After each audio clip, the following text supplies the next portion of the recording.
What's up guys, it is your girl Mindy, the Karmic DF from TikTok, and today we're going to talk about simple steps to get you started on building your psychic development. So if this is something you're into, as always, please hit that like button, share, comment, subscribe, and let's get started. First things first, you are already psychic. We are all psychic. Have you ever had that feeling in your stomach where you're like, I don't feel like this is the right thing to do, or this doesn't feel like a place I should be at? That is clairsentience. You already have it. The thing is, we all have the ability to be psychics and have that connection to the higher dimensions. The problem is, in society, it was called woo-woo, and then we all just kind of pushed it down. And so now we're trying to learn how to come back to ourselves. So you already have clairsentience and claircognasance if you are the type of person that can feel that little nudge inside of you, that little niggle that's like, I don't know if this is a good idea. This feels funny to me. It could happen when you're out at like a bar or a group outing of some sort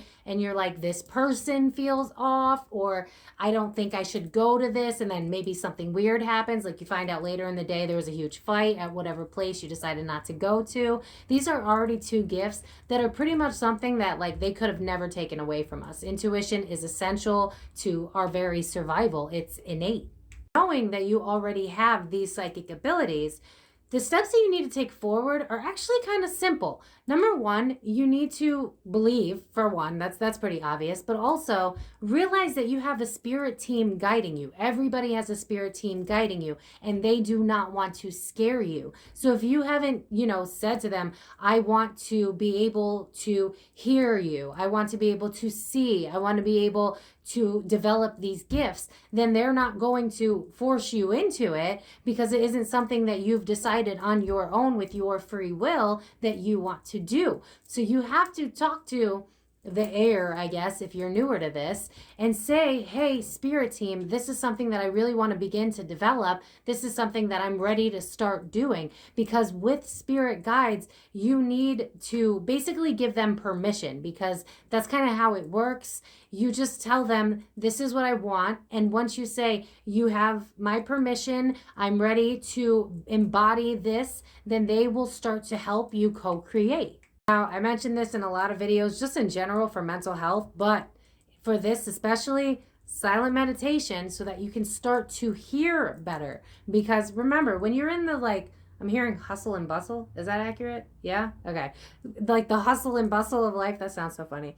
Like everything's just going fast, right? We live in a fast-paced society, so we don't really live in a mindful type of reality. We're not very conscious. So if you don't really do silent meditation, if you don't sit in peace, then it's a lot harder to be able to pick up on certain sounds and certain vibrations. A lot of people will have ringing in their ears, and then you'll get somebody who's, more of a 3D person that'll be like, oh, you have tinnitus. That's not it. It's your guides trying to get into you. You are hearing and feeling the energy. We are all connected. It is all a system of energy, waves, and vibrations. And so as you learn to silence and calm your body, your mind, you can start to pick up on the little things that you may be missing. If you're interested in clairaudience, the ability to hear spirit, you may already hear from spirit, you're just not noticing it. Have you ever had moments where like songs pop into your head and you're like, wow, that's really fitting for what I'm feeling right now, what I'm going through? Like say you're going through a breakup and then this song about a breakup pops into your head, or say you haven't talked to that person in a long time and then you hear this song pop up in your head and it fits the exact same situation that you're currently in. That is spirit reaching out to you. The thing is, society has taught us to fear what we don't understand, right? So when we think about ghosts and spirits and stuff, we think about horror movies and we think about how, they can attack us and leech onto us and all that stuff. And that's not to say that there is no darkness. There is always darkness. It's light, yin and yang.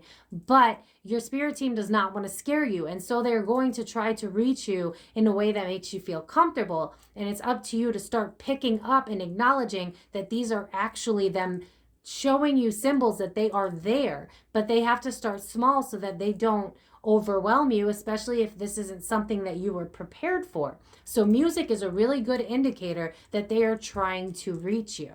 If you've had this experience where you hear a lot of songs pop into your head, start to acknowledge it and be like, okay, that's from spirit.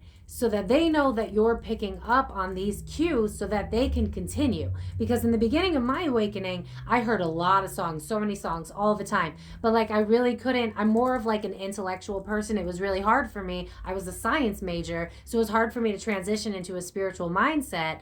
And they would give me a little bit at a time. So as you realize that they are talking and you say, yes, like spirit, I understand that this is a sign. It's not just my head playing a song. They're going to give you more as you go. Originally, I would just hear songs that just came out of nowhere. And then I would get parts of songs because I was acknowledging that, yes, I knew it was from spirit. So maybe I needed advice on something and I would get like one line from a random song that fit exactly what I needed. It's their way of communicating. It's your way of interpreting it through your crown chakra. Another tip I highly recommend is doing a Kundalini awakening meditation because it will help you open up your chakras, especially the ones that matter most if you're trying to connect with spirit, your third eye and your crown. You have to do a lot of chakra meditation so that these parts of you can open up because they have been remaining dormant until you actually let yourself believe in what it is that you are downloading and receiving. You're going to think that everything's coincidence. You're going to think that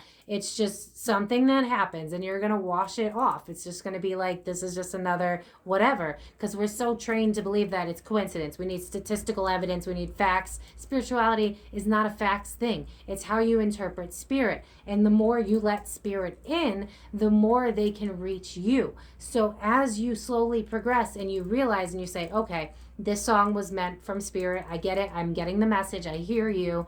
And you keep going with this, the more you're likely to develop. Then you'll start to be able to work on your clairvoyance as well. A way to help start strengthening your clairvoyance would be, do you visualize a lot, like daydreaming, stuff like that, because it's a very important ability to be able to actually visualize. Like, you know how you do guided meditations and it's like, picture yourself on a beach. Well, can you picture yourself on the beach or can you not? If you can't, it might also be due to the fact that one of your clairs may be stronger than the other. For instance, sometimes I'll do a chakra meditation and I'll have to say the color yellow. And when I say the color yellow, then I see yellow. So you also have to learn what clairs you're most strong with, because a lot of people want to just immediately go to seeing spirit, but that may not be the strongest one you have. It's often the clairsentience and the claircognasance, and then you build up from there. Letting your spirit team know that you want to see and you want to develop the ability to see. And if you're someone who is good at visualizing, you will start to be able to see little things. It basically, the only way I know how to describe it, they want me to explain it this way, is think about a child with a really heightened imagination, right? Like you could give them, I'm seeing like a twig on a beach and they can be like, I am a magician, and they believe it with their whole hearts, and that's how they see the world, because they don't let anything outside kind of corrupt them into thinking that that's not realistic. You know what I mean? So eventually, if you get out of the whole this isn't realistic mindset that we have been forced to believe, you'll start to see little things. For instance, I used to see a lot of memes in the beginning. Like I would talk to them because I wanted to develop a connection with them, even though I wasn't quite sure yet. But I would talk to them and then I would immediately see like a meme from Facebook or something that would fit exactly what I was talking about. So they will show you like projection pictures in your mind of something that will help you interpret that they are listening and they are trying to reach you. Last thing that I want to cover, and it can be sometimes either your higher self or your spirit guides or your intuition. Either way, it's that voice that sounds like your voice, but it's not actually your voice. Unless it's your higher self, then it's a version of your voice. But the point is, like, have you ever like asked yourself a question or something? Maybe you're in silence and then all of a sudden you immediately answer yourself, like almost to the point where it's like you couldn't have answered that as quickly as you got the answer. I hope that makes sense. I don't really know how else to describe it. It's like if you were like, what is it that I really need to get done today? And you immediately hear like, I need to do the laundry.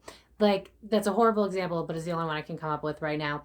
It's the ability to realize that silent voice, that the real quiet voice, not the loud noise in your head from like overanalyzing and the thoughts that never stop. I'm talking about this quiet, subtle voice that seems to always have the answer. that is also spirit or higher self. So keep an eye out for that as well. And I want you to know, because I don't want to leave it on a bad note, if that voice were to say anything negative, like you're being lazy or something like that, that is your inner critic. And you're going to have to learn the difference. And it comes with time and it comes with practice. But as you learn to silence your mind and slow it down, you'll notice that you can ask a question, be like, Spirit, I don't know how I can handle this. And then like you might just get some form of your own voice, but very quietly, kind of giving you the answer that is just too quick to actually say it's you. I don't know a better way to really describe that other than keep an eye out for it, because it's very confusing at first and I had a hard time with deciphering if it was actually them or me. But just notice that that voice will never be mean to you. It will never be judgy. It will never come from a place of ego. It will steer you in the right direction and it will answer your question immediately. So that's how you know that you're on the right track. It's not like you had time to think of the answer. It came to you like this. And that is spirit, again, starting to communicate with you. Hope this helped in terms of starting. Obviously, it takes time, it takes practice, it takes dedication, but it is entirely possible. We are all born with these gifts. It's just throughout time, we were taught, don't do that, don't think that way, it's not realistic. And then we shoved it all down and we stopped believing. And when we bring that belief back, when we go back to the heart of a child, that's when we can start to reconnect with spirit. We can start to realize that they are talking to us through our body, that they are talking to us through songs and music, especially. That's a big one.